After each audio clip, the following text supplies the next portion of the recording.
नमस्कार, उत्तराखंड समाचार में आपका स्वागत है। मैं देवेंद्र प्रसाद। सबसे पहले मुख्य समाचार। कोविड टीकाकरण के लिए इस साल के अंत तक कुछ अन्य वैक्सीन भी होंगी उपलब्ध। केंद्रीय स्वास्थ्य मंत्री डॉक्टर हर्षवर्धन ने कहा, वैक्सीनेशन के मामले में विश्व के अग्रणी देशों में शामिल है भारत।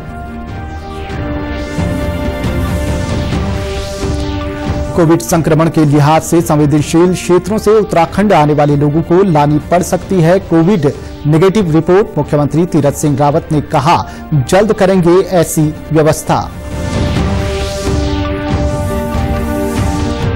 पोषण के प्रति जागरूकता के उद्देश्य से रवाना किया गया पोषण रथ। राज्य मंत्री रेखा आर्य ने दिखाई हरी झंडी। कहा, राज्य में पहले की तुलना में कम हुए कुपोषण के मामले।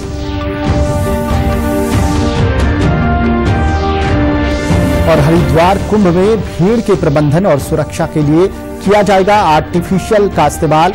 मास्क न पहनने वालों को किया जाएगा सचेत। किसी एक जगह भीड़ बढ़ने पर जारी होगा अलर्ट। अब समाचार विस्तार से। केंद्रीय स्वास्थ्य मंत्री डॉक्टर हर्षवर्धन ने कहा कि देश में कोविड वैक्सीनेशन अभियान सुगमता से चल रहा है। 16 जनवरी को देश में कोविड वैक्सीनेशन का राष्ट्रीय कार्यक्रम शुरू हुआ था। उन्होंने बताया कि भारत पूरे विश्व में सबसे अधिक टीकाकरण करने वाले देशों में से एक है। शुरुआत में हमारी प्राथमिकता कोविड से बचाव के लिए कार्य कर रहे स्वास्थ्य कार्यकर्ताओं और फ्रंट लाइन कार्यकर्ताओं की सुरक्षा थी। इसके बाद हमने प्राथमिकता में शामिल अन्य लोगों का टीकाकरण शुरू किया। केंद्रीय मंत्री ने कहा कि मौजूदा कोविड वैक्सीन के अलावा भी शोधकर्ता कई अन्य वैक्सीन को डेवलप करने पर कार्य कर रहे हैं, जिसका इस्तेमाल इस साल के अंत तक होने की उम्मीद है। Several vaccines that will be administered to millions of people before year end, and the accomplishments don't end there. Several other types of COVID-19 vaccines are also on the way, and of course, India has been leading the way in reshaping the future.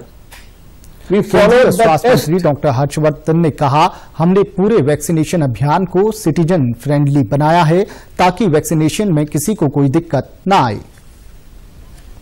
Throughout this vaccination drive, our focus has been on keeping the services as citizen friendly as possible.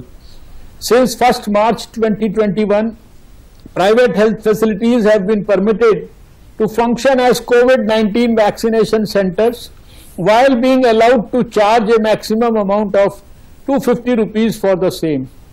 Online registration, booking of slots and on-the-spot registrations are available for beneficiaries of the COVID-19 vaccination drive. All the COVID vaccination centers have been adequately equipped for storage of vaccine, provision of vaccination services, adherence to COVID appropriate behavior, and management of adverse events following immunization. A collaborative approach has been used for planning and execution of the vaccination drive. It sets an excellent example of how the federal system can work in synergy to maximize the reach of a program. मुख्यमंत्री तीरथ सिंह रावत ने isolation में रहते हुए प्रदेश में शिक्षा, स्वास्थ्य, पेयजल जैसी मूलभूत सुविधाओं को लेकर वर्चुअल प्रेस वार्ता की। उन्होंने कहा कि रुद्रपुर, हरिद्वार और पिथौरागढ़ में मेडिकल कॉलेज पर जल्द काम शुरू हो जाएगा। साथ ही 403 डॉक्टरों और 2600 नर्स की भर्ती प्रक्रिया शुरू की जा रही है। इसके अलावा मेडिकल कॉलेज में प्रोफेसर, असिस्टेंट प्रोफेसर और एसोसिएट प्रोफेसर्स की तैनाती भी जल्द की जाएगी। मुख्यमंत्री ने कहा कि कोविड को देखते हुए स्वास्थ्य इंतजामों को मजबूत किया गया है। उन्होंने बताया कि 108 एम्बुलेंस सेवा के लिए 138 नए वाहन दिए जा रहे हैं। जनपद स्तर तक अस्पतालों में वेंटिलेटर, बेड और आईसीयू तक की व्यवस्था की जा रही है। कुंभ मेले को लेकर मुख्यमंत्री ने कहा कि केंद्र की गाइडलाइंस का पालन किया जाएगा। कोरोना के बढ़ते मामलों को देखते हुए मुख्यमंत्री ने कहा कि कोविड संक्रमण के अधिक केस वाली जगहों से आने वाले लोगों पर कड़ी निगरानी रखी जाएगी। कोरोना के बढ़ते संक्रमण को देखते हुए उधम सिंह नगर जिला प्रशासन ने रैंडम सैंपलिंग तेज कर दी है। साथ ही सीमावर्ती क्षेत्र में खासतौर पर कोविड जांच बढ़ा दी गई है। उधम सिंह नगर की सीमाएं अंतर्राज्यीय और अंतर्राष्ट्रीय सीमा से लगी हुई हैं। जिलाधिकारी रंजना राजगुरु ने बताया कि दूसरे राज्यों से जिले में आने वाले लोगों की रैंडम सैंपलिंग कराई जा रही है। साथ ही औद्योगिक क्षेत्र होने के नाते घनी आबादी वाली बस्तियों में भी सैंपलिंग बढ़ा दी गई है। क्योंकि यूपी के हमारे 5 जिलों से बॉर्डर लगते हैं और पूरा नैनीताल और जो भी हिल्स में ट्रैफिक जाती है पूरा यही गेटवे है, तो उसमें बॉर्डर पे रैंडम सैंपलिंग की जाए। और हमारे यहाँ चूंकि इंडस्ट्री बहुत ज़्यादा है तो इंडस्ट्री एरिया में भी रैंडम सैंपलिंग करें और ऐसी बस्तियाँ जो अधिक जनसंख्या वाली हैं, घनी जनसंख्या वाली हैं, उस पर भी हम रैंडम सैंपलिंग करके ये देखें कहीं ऐसी स्थिति तो नहीं है कि केसेस बहुत बढ़ रहे हैं। तो इस तरह के स्वास्थ्य विभाग को निर्देश दिए गए और सैंपलिंग और भी बढ़ाने की जरूरत है। वहीं कोविड वैक्सीनेशन के लिए राजकीय चिकित्सालय आए कुलदीप सिंह ने खुशी जताई कि राज्य सरकार ने 45 वर्ष से ऊपर के सभी लोगों को टीकाकरण करने की अनुमति दे दी है। पहल है कि 45 से ऊपर सभी लोगों को अपना टीका लगवाना है और मैं आज यहाँ पे इसमें राजकीय चिकित्सालय और आपका ये मेडिकल कॉलेज में आया हुआ हूँ। यहाँ पे जो टीकाकरण चल रहा है बहुत ही बढ़िया, सरकार का बहुत ही अच्छा कार्य है ये। राष्ट्रपति रामनाथ कोविंद का हरिद्वार और ऋषिकेश का 2 दिन का प्रस्तावित दौरा रद्द हो गया है। वो 1 और 2 अप्रैल को हरिद्वार आने वाले थे। केंद्रीय स्वास्थ्य मंत्री डॉक्टर हर्षवर्धन ने आज ट्वीट कर जानकारी दी कि राष्ट्रपति अस्पताल में भर्ती हैं और उनकी सेहत स्थिर है। उन्होंने अस्पताल जाकर राष्ट्रपति की सेहत की जानकारी ली। राष्ट्रपति को सीने में तकलीफ के कारण आज आर्मी रिसर्च एंड रेफरल अस्पताल ले जाया गया। उत्तराखंड महिला सशक्तिकरण और बाल विकास विभाग 16 से 31 मार्च तक पोषण पखवाड़े का आयोजन कर रहा है। इसी कड़ी में आज पोषण के प्रति जागरूकता के उद्देश्य से राज्य मंत्री रेखा आर्य ने पोषण रथ को हरी झंडी दिखाकर रवाना किया। ये पोषण रथ 5 अप्रैल तक कुंभ मेले में रहेगा। रथ पर लगी LED स्क्रीन के द्वारा एनीमिया प्रबंधन, पौष्टिक आहार, हैंड वॉश, डायरिया प्रबंधन से जुड़ी जानकारियां जन जन तक पहुंचाई जाएंगी। कुंभ के मेले में जिस गाड़ी को हमने हरी झंडी दिखाई है वो कुंभ के मेले में इसका प्रचार प्रसार करेगी और एक संदेश देने का काम करेगी कि हमारे 6 माह से 6 वर्ष तक के बच्चे और हमारी गर्भवती महिलाएं पोषण का किस प्रकार से अपना ध्यान रख सकते। राज्य मंत्री रेखा आर्य ने कहा कि राज्य में कुपोषण के मामले पहले की तुलना में कम हुए हैं। इसमें आंगनबाड़ी केंद्रों की महत्वपूर्ण भूमिका रही है। एक समय में 15,000 कुपोषित बच्चों की संख्या अब 5,000 तक आ गई है। 2017 में 15,000 के करीब जो है हमारे कुपोषित बच्चे थे। आज वो संख्या जो है यदि हम 2020 की संख्या या 2021 की यदि हम गणना करते हैं तो वो संख्या आज 5 से 6,000 के आसपास की संख्या है। तो हम लगातार प्रयासरत हैं कि कुपोषण को मात दी जाए। हमारे आंगनबाड़ी केंद्र में ऐसा कोई बच्चा या कोई महिला ऐसी ना रहे जो कुपोषण का शिकार हो। कुंभ में श्रद्धालुओं की सुरक्षा और भीड़ को नियंत्रित करने के लिए सुरक्षा बलों की तैनाती हो गई है। इस बार आधुनिक तकनीक के जरिए भी कुंभ मेले की मॉनिटरिंग की जाएगी। कुंभ मेले के पुलिस महानिरीक्षक संजय गुंजियाल ने बताया कि मेला नियंत्रण भवन में अत्याधुनिक तकनीक युक्त कंट्रोल रूम बनाया गया है। शहर में लगे संवेदनशील CCTV कैमरों से मिली सूचना की पड़ताल करके जरूरी अलर्ट जारी किए जा सकेंगे। इसके लिए आर्टिफिशियल इंटेलिजेंस तकनीक का इस्तेमाल किया जा रहा है। उन्होंने बताया कि कंट्रोल रूम में बैठे लोग मेला क्षेत्र में किसी भी अवांछनीय तत्व या वस्तु की निगरानी कर सकेंगे। सड़क पर गलत साइड से चलने वाले वाहनों या मास्क न पहनने वाले यात्रियों को इस तकनीक के माध्यम से पता लगाकर अलर्ट किया जा सकेगा। हेड काउंटिंग के जरिए किसी एक क्षेत्र में भीड़ अधिक होने पर उसे डाइवर्ट भी किया जा सकेगा। 78 हमारे फिक्स कैमरे PTZ और ANPR automatic number plate detection system रहेगा। उसमें विदाउट एनी वायर किसी भी जगह पे अनाउंसमेंट एक पर्टिकुलर लोकेशन में कर सकते हैं।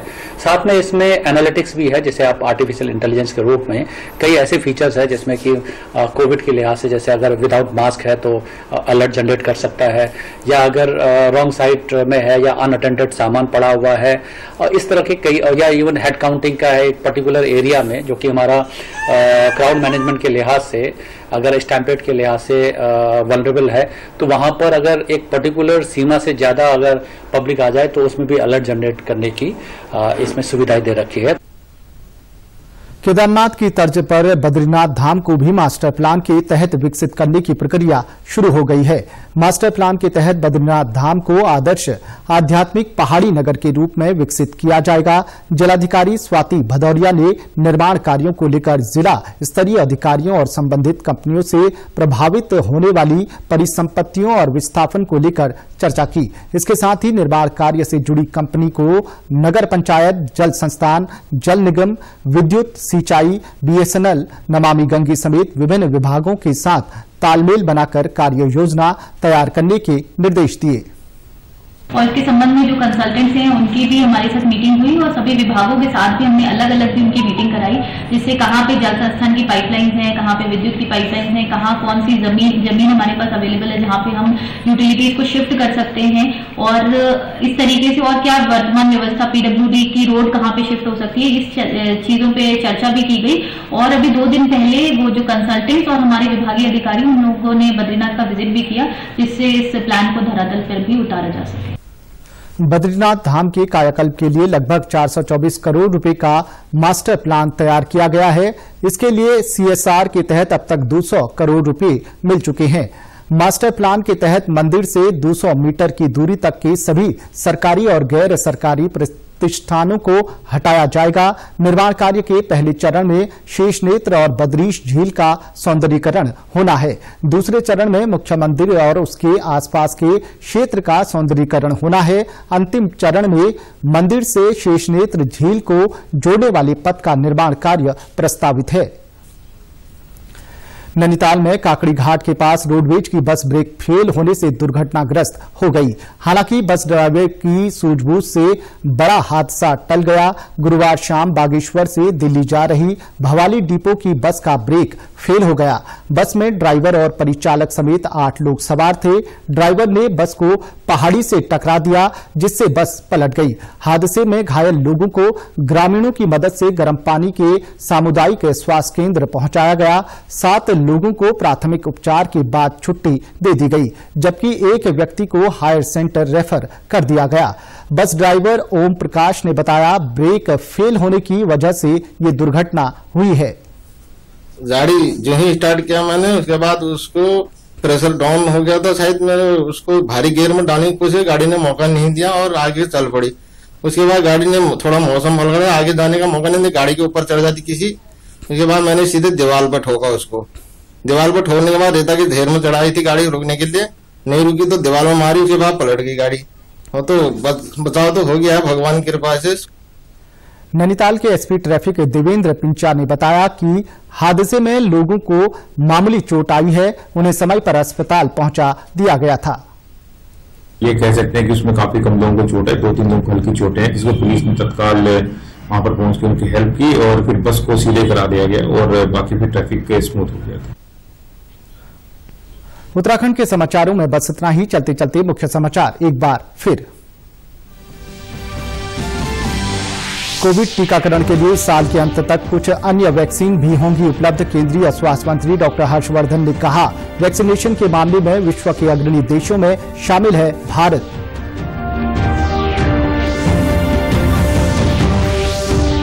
कोविड संक्रमण के लिहाज से संवेदनशील क्षेत्रों से उत्तराखंड आने वाले लोगों को लानी पड़ सकती है कोविड नेगेटिव रिपोर्ट। मुख्यमंत्री तीरथ सिंह रावत ने कहा, जल्द करेंगे ऐसी व्यवस्था।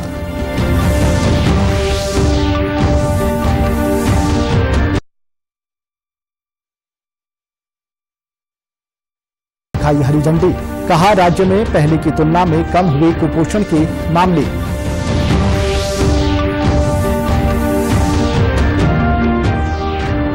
और हरिद्वार कुंभ में भीड़ के प्रबंधन और सुरक्षा के लिए किया जाएगा आर्टिफिशियल इंटेलिजेंस का इस्तेमाल। मास्क न पहनने वालों को किया जाएगा सचेत। किसी एक जगह भीड़ बढ़ने पर जारी होगा अलर्ट।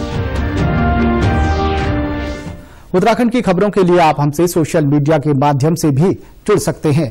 हमारा ट्विटर हैंडल है DDNews_देहरादून, हमारा फेसबुक पेज है DD News उत्तराखंड और हमारे YouTube channel DD News Uttarakhand को भी आप सब्सक्राइब कर सकते हैं।